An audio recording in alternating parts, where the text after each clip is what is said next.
the legal basis for my being here.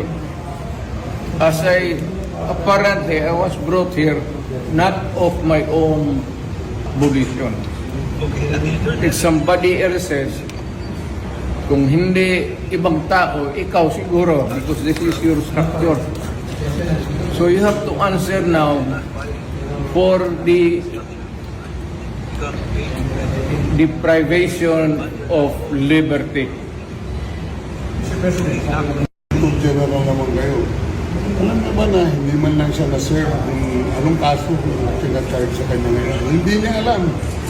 No? Kahit na PI man lang. Alam mo, ang charge sa kanya nasa dyaryo na. And then, hindi pa kayo na ganito ginagawa natin. Sumusunod tayo sa isang entity na hindi na tayo member.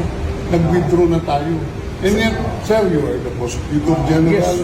You know how to exercise due process. Before you can even file charges, you have to file a complaint.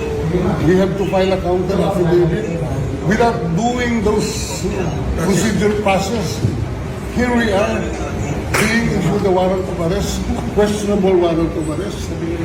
Ano naman po, sir? Sir. There's naman doon blooper, puro pagdating sa trial dyan, tatawagin kita sa witness stand.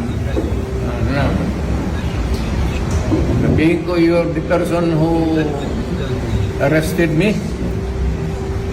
May I know the reason why? Have you read the documents? Or at least, have you read the case at that time when you made the arrest? So that you would be guided to what you should know. Yan lang yan. Kaibigan tayo, galing ako